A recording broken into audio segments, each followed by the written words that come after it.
Truck drivers, what's a creepy story you've got from the middle of nowhere? I used to work as a road train driver in the Gascoyne region of outback Western Australia. A lot of black dog phenomena on night shift. I would see all kinds of things appear in the shadows because of fatigue, or 3 goats would change into some sort of beast. One time I swear I nearly ran over a corgi, which would be astronomical odds there is one in the wild in this part of the outback. One night I pulled up to sleep, let the engine run cold for 10 minutes, then tried to sleep. I woke up to noises, not voices but some sort of order to the noises, and the whole cab of the truck was shaking. I looked in the mirror and saw shadows around the vehicle. I turned the truck on and every single light attached to the thing and hastily continued my run to the port. This is a big cab, would have taken a lot to move it. I rationalize it as it being windy, some goats around the truck and fatigue. Either way scared the fuck out of me, and I never slept on night shift again. Not the middle of nowhere, but a trash route in a pretty rural area. We were at a stop loading trash when a pickup stopped behind us. A petite woman in scrubs that were covered in blood got out and asked directions to Lake Jacknarland. She said there was a deer that had been hit by a truck and she had been sent to remove the remains. She never said who sent her, but she wasn't moving a deer anywhere at her size. We gave her directions and sent her on her way. We all said we wondered if she was going to dump a body or something. She was already covered in blood in an ice truck and was supposed to be on her way to move roadkill that was far too heavy for her to handle. Then we went back to work. Not sure if this story is creepy, but it is definitely scary. My father was a truck driver in East Africa in the 80 years and early 90 years. During the years leading up to the Rwandan genocide, my father was passing through Rwanda. He reached a checkpoint and was forcibly removed from his truck at gunpoint. Apparently he looked like he belonged to the Tutsi tribe, and they put him in a cage with other Tutsi prisoners.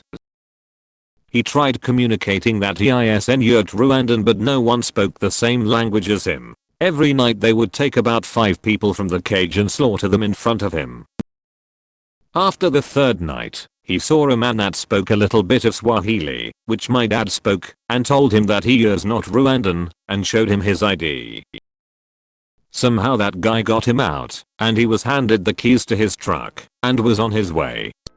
I used to drive truck in northern Manitoba. There's a road in the northeast you can drive for several hours, and see very few vehicles.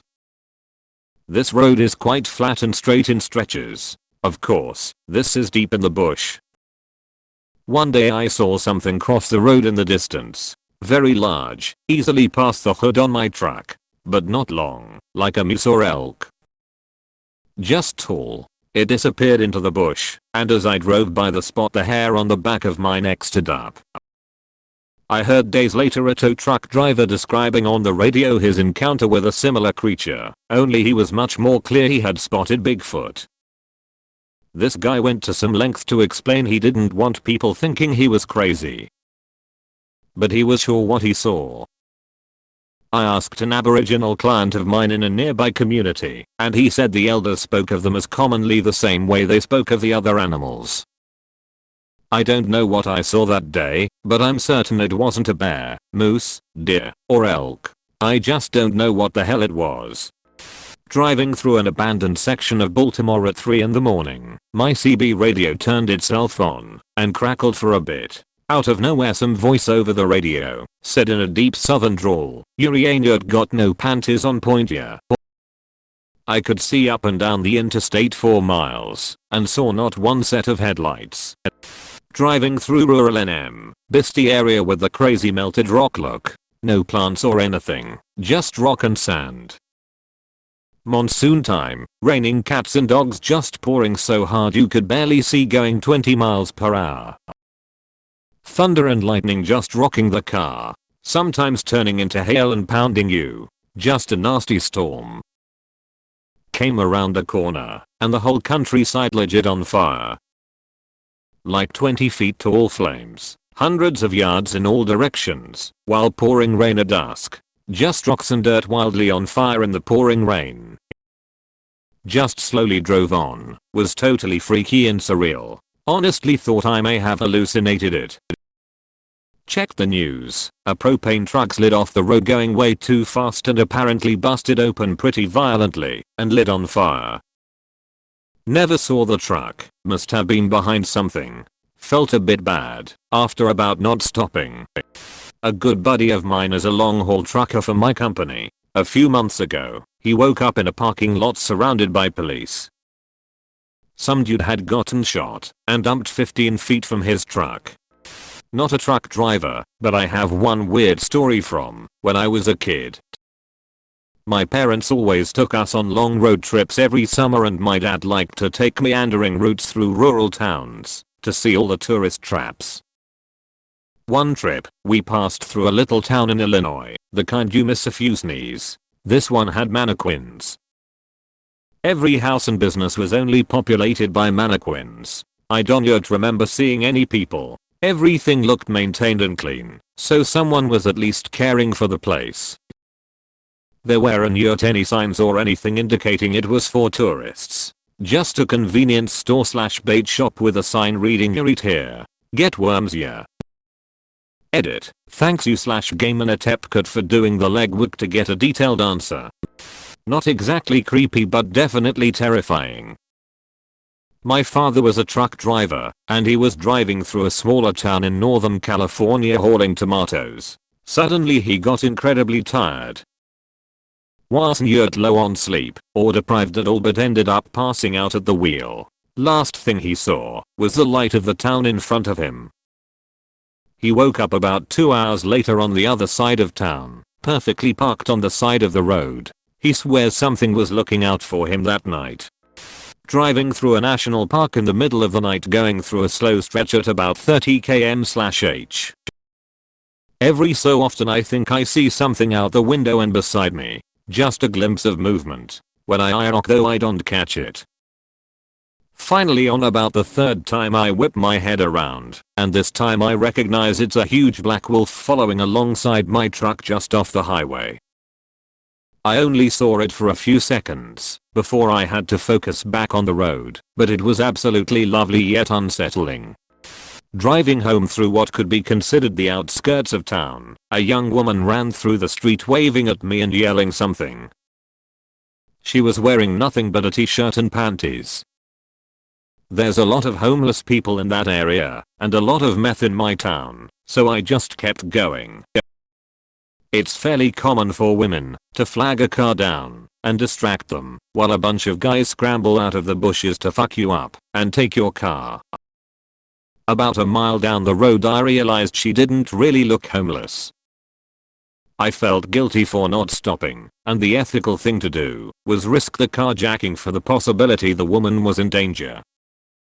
Shitty people shouldn't turn everyone else into shitty people with fear. The woman was gone. I only passed one car when I flipped around. A blue 99's Toyota. There are no stores or houses. Just sand, dirt, rocks, brush. Later that night it occurred to me that she may have been running from the man in the blue Toyota. I hope she was a carjacker. Not a truck driver, but a few years ago I was driving back from Georgia to Arkansas. The trip usually means I cross into the northern part of Alabama, where I normally take a wee nap at this one rest area. I take my nap, go pee, and get a Red Bull from the vending machine. I get back in my car at 1:32 2 a.m. and start driving. The highway is completely deserted except for me. Found it weird, but shrugged it off. Next thing I know it's nearing 6 a.m. and the sun's coming up. My gas tank was near empty. At the rest stop I had 3/4 a tank. My odometer shows I've driven like 250 miles, but my GPS showed I was only about 10 miles from the rest area. I have no recollection of the time lost. Just poof, gone. Years ago I read an answer on a thread with this question, about a guy who was riding with his truck driver father as a child. They were in the middle of nowhere, and they were coming up on a person laying in the road with no one else around, no cars, etc. His dad blew the horn. They didn't move. He blew it again as he got closer. They didn't move. He told his son to put his head down and cover his eyes, and he ran the person over. When they looked back, a bunch of people who were previously hiding were running out of the woods, and the gist was that his dad knew it was a setup for a robbery or worse and was chancing it with his child in the car. No clue if it was true or not, but I think about that story all the time. My uncle was driving between Great Falls and Helena at around 3 AM. He had his high beams on as it was a lonely drive and quiet highway. In the distance he saw something cross the median and started to slow his approach, thinking it was a deer. As he got closer, he realized it was standing up, and so he slowed down to about 30 miles per hour. He realized what it was and started to panic. A man in blue coveralls with a pig's head. Not a mask, but literally the head of a pig on his shoulder. My uncle moved to the left lane, and as he passed, pig head lunged at the truck. My uncle didn't stop to check if he had grabbed on till he was in the safety of Helena. Nothing was out of the ordinary there, but on that stretch of road now, he doesn't slow down for anything. Edit. Great googly moogly, my first award. Thanks for all the love, guys.